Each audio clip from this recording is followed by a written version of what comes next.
It is our first play, and it's LSU absolutely getting dismantled in Death Valley, seeing their own death happen on national television. The Tigers lose to the Alabama Crimson Tide 42-13. Yes, that was the score. I'm sure if you watched it, you know exactly why. 42-13 was the final of that game. Jalen Milroe only threw for 109 yards, and he only needed to because he rushed for a career best 185 yards on 12 carries, and not one, not two, not three, but four rushing touchdowns, including a 72-yarder that was essentially the backbreaker for the Tigers defense. The lone touchdown that LSU scored in this game came in garbage time with, I think, less than a minute to go in the entire game. It was rough to watch. Obviously, me and Elijah were both at the UL and Arkansas State game for their homecoming game. But once we got back to the station, we watched the back half of the contest, and it was rough. Elijah, now that we've had a chance to kind of digest it a little bit, we know how big this loss was for LSU because it essentially knocks them out of the college football playoffs as they're now ranked 21 in the AP polling. But how just demoralizing is a loss like this, especially after you come off of a bye week and now everybody's looking and saying, what the heck were you doing for the past 2 weeks? Um, I want to say yes, demoralizing, but I blame it on Brian Kelly. They remember when he said in that press conference, just run with the quarterback. That's what Alabama did yesterday. So again, I blame it on Brian Kelly. You gave the blueprint to beat yourself, but honestly, they was gonna do that anyway. Jalen Monroe's great all year with using his legs to make plays.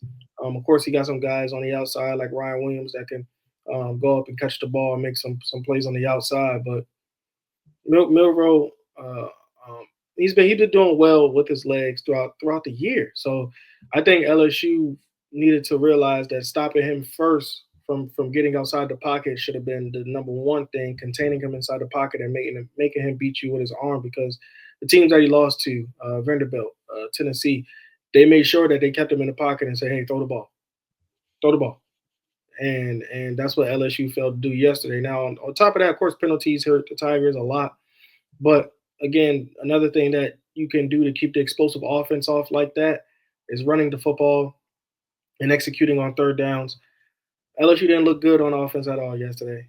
Um, there was nothing that looked like it will work. Even if they went to a double reverse trick play pass down the field, nothing that LSU can do was working against the Crimson Tide yesterday, and it's really demoralizing because pretty much this was your season. Um, this was your season to say either we're going to be in the playoffs and having a chance of hosting a first round playoff game, and still had a potential to be in a SEC championship game. And now that you fell short against Alabama, you pretty much could just chalk it up and start to get ready for next year. Get ready for the Cheerios Bowl, whatever bowl you're about to get into, and get ready for next year. So They be having some wild ball game names, bro. I remember a couple of years ago when they went to the Citrus Bowl, and it was the Cheez It Citrus Bowl, and I was like, why wouldn't like Tropicana or somebody sponsor the name of that? You out there in Orlando, and they get oranges and all this stuff like that. But now they be the Cheerio Bowl is crazy. I The saw milk and cereal bowl, all them bowls, the because they're gonna be a part of it. They're not gonna be a part of a meaningful one. It's unfortunate because people had a lot of high hopes for this team, believing that things could get put together. But it's not the same as the Saints, but it has a few similarities in the fact of like you had some major injuries. Jacobian Guillory goes down early in the season. Harold Perkins goes down, and so now you're trying to build around things that you didn't think that you would have to. Obviously Braden Swinson would go ahead and step up. Other guys on the defensive line plugging and playing in different spots to be able to fill the void.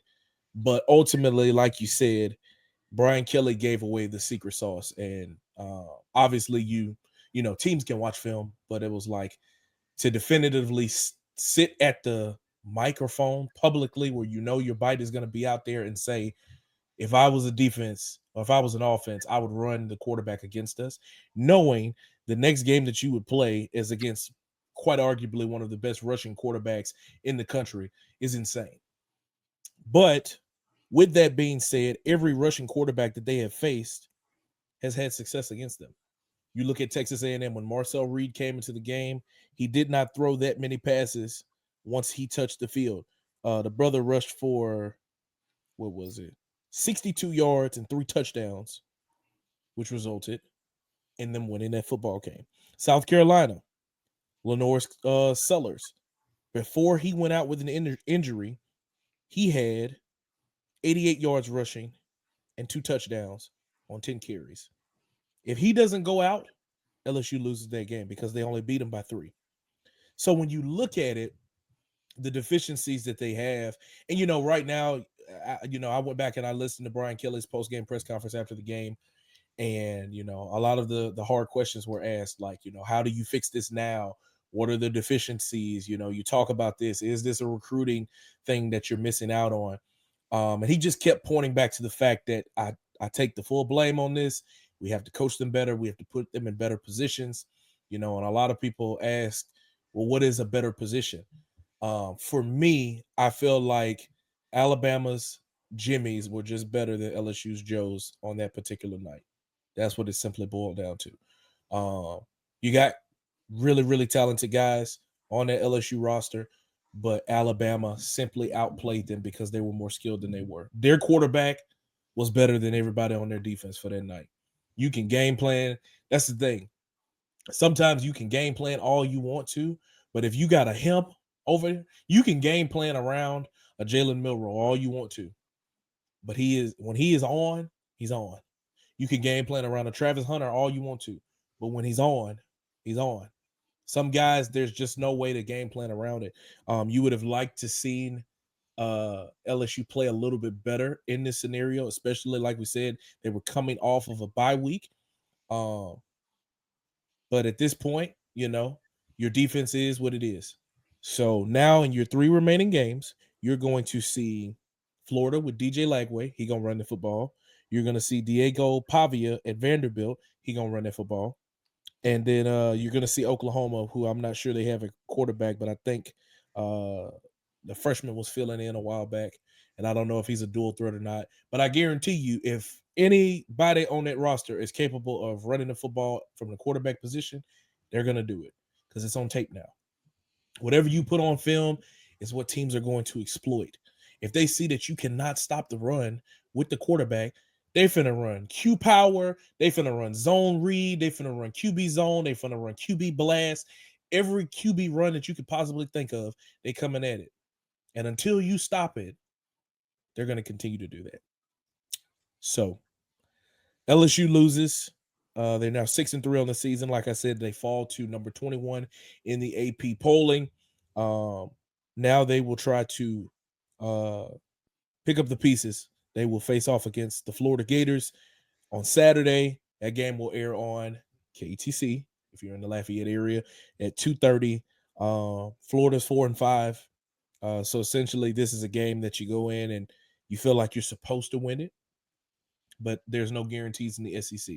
LSU is going to have to absolutely come out and play their best brand of football in order to come out on top. Thank you so much for watching this clip of the Fitz Take podcast. Be sure to like this video and also subscribe to the YouTube channel, and also follow me and Elijah on our social media platforms. They will be linked down in the description. And remember, every episode of the Fitz Take podcast will air right here on the YouTube channel every Monday at 2 p.m. Thank you so much for watching, and we'll see you next time.